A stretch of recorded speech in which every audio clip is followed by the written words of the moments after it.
Hi, welcome to another video. As you can see, we are in a new booth.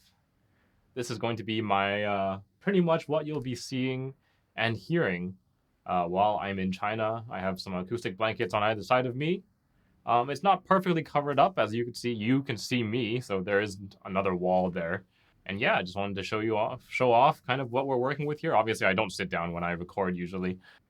This episode of Honkai Narrated is going to be about the Pioneers Divers Deadwater Thingamajigger set and the Watchmaker set, the two relic sets from the Cavern of Corrosion. Last week we did the planar ornaments that dealt with a lot of the characters' backstories and places' backstories for the main cast of Penacony.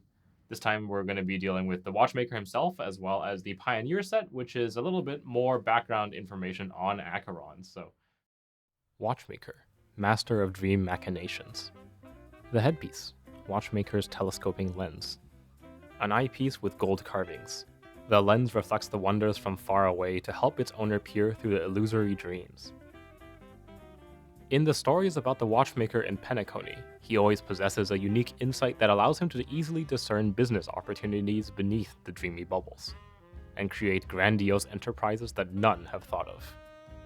The frontier prison earned its freedom amidst the cancer of all worlds, and welcomed peace and prosperity under the radiance of the family. It is said that was when the Watchmaker entered the fray. His eyepiece reflected the essence of this dreamscape. People spend like wastrels in the moment of dusk only to seek the impossible in dreams. From then on, Penacony's dreams started to contain many incredulous objects. Teapots that can tell jokes, race cars that twirl as they drive, and mansions that switch their location every day. Most of them are utterly useless, however they are being sold at astronomical prices. And those who visit from afar are willing to toss mountains of cash for them. This is a fantastical dreamscape, so why not indulge in madness? The words, exclusive and only in the dream, are enough to redefine the worth of luxuries in the dreamscape. The Alfalfa family and old dream chasers from the commercial world often feel regret about this, lamenting that they did not spot these opportunities at earlier times. The Watchmaker simply saw a bit further than them. Just a bit further every time. Watchmaker's Fortuitous Wristwatch. A wristwatch of fine craftsmanship. It contains a unique watch face and clock hands. It is said to be the symbol of good luck in the dreamscape. Why the Watchmaker is called the Watchmaker is the biggest puzzle in this serialized story. Some say he was once a craftsman at a clock tower. Some say he was once a merchant who sold timepieces. There are even those who say his head is shaped like a watch face, just like Clocky, which he created. As rumors abound, the wristwatches in the dream soared in popularity with the Watchmaker's fame. The dream chasers know these watches have nothing to do with the esteemed man, yet still regard the watches as a way to show their respect for him and a symbol of good fortune. Due to the promotion of many commercial activities, the clock symbol became the most ubiquitous thing in Penacony.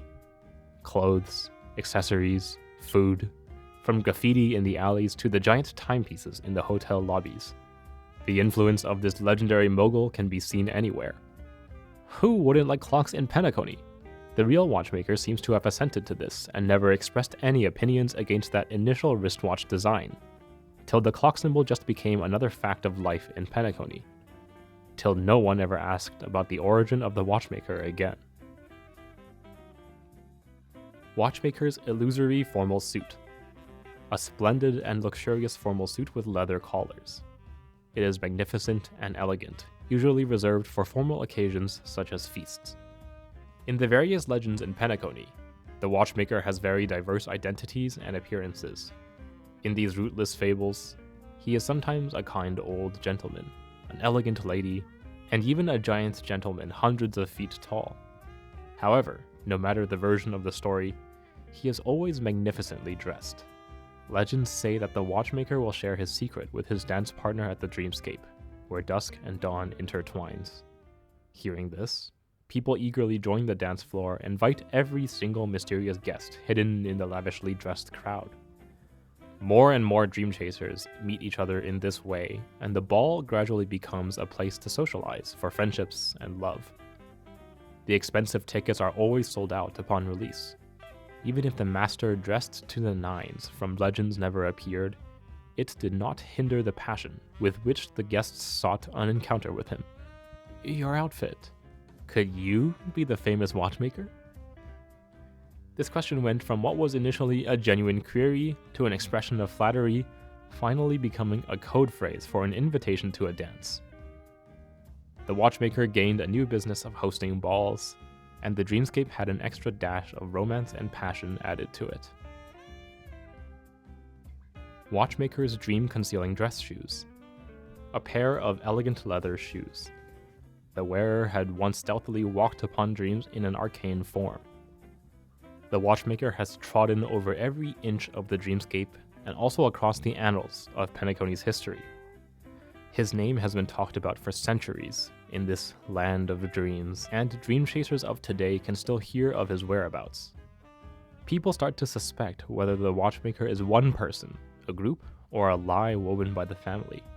Some dream chasers swear to unveil the truth about the watchmaker.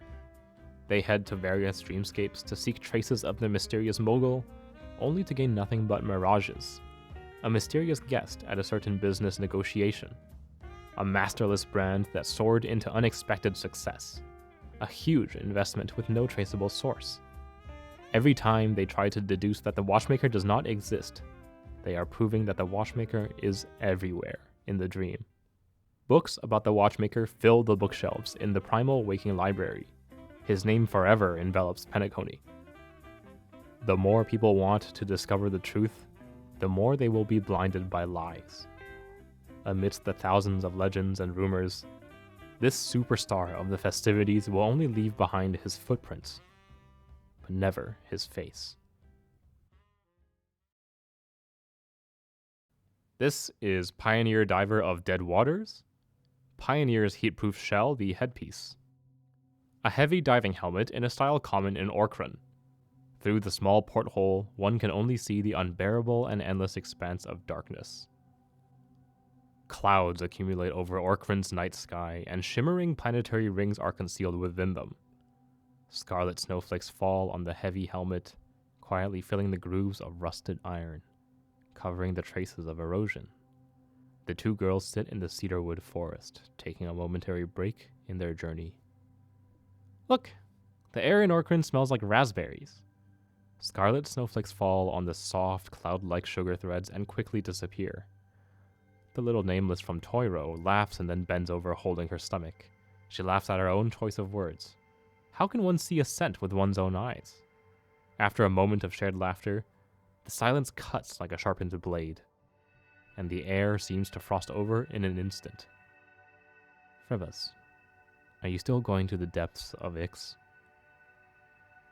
The question comes from her companion, who is always carrying a long blade. She is a good companion, but no one knows where she comes from. The little nameless hides inside her bulky diving suit. A long pause later, she hands the companion a slightly burnt marshmallow, her eyes narrowed like the silhouette of a fully opened sail. Of course, because I will walk on a road deeper and further than Akivilli's.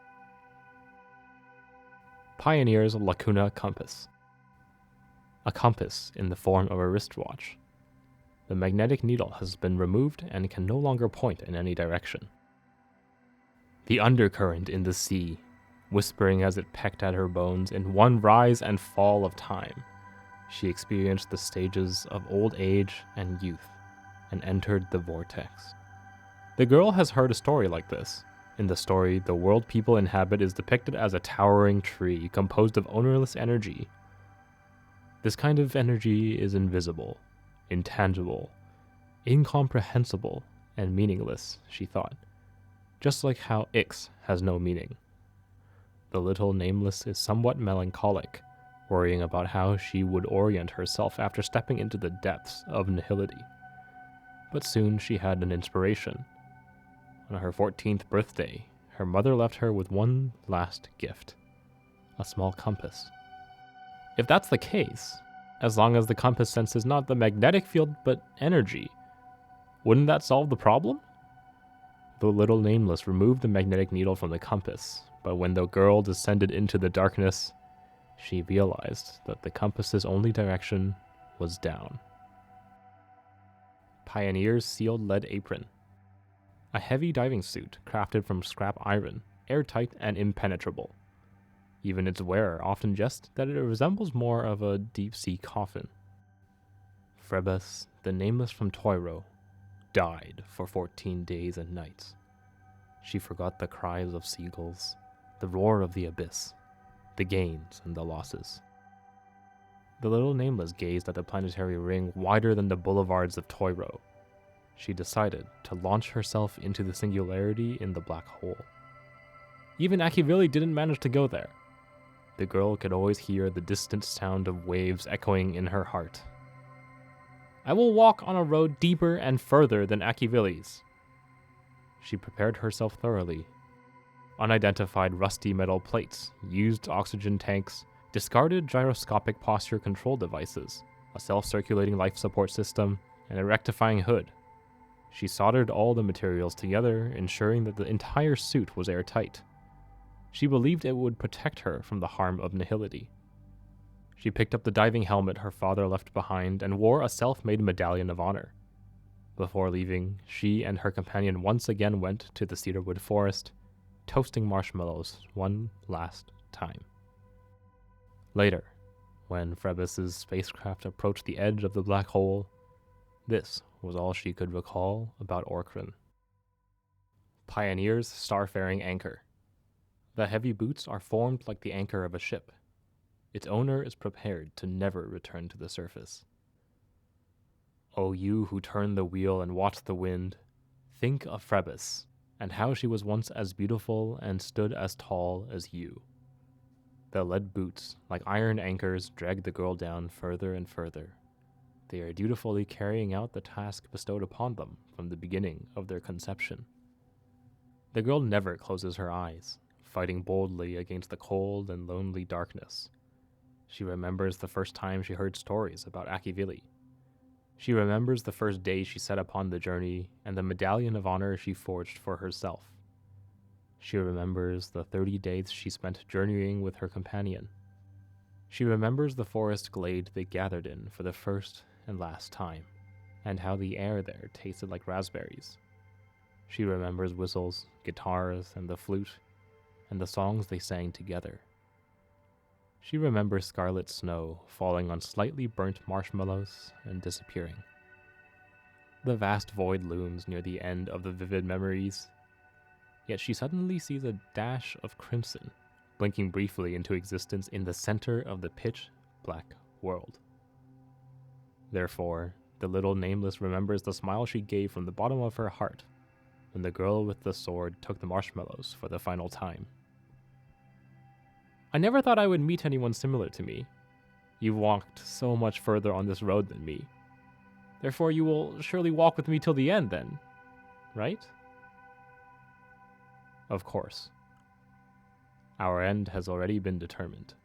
However, just like you said, even though I may turn into a shallow puddle of dead water in the end, there is still a lot I can do on my journey toward that moment.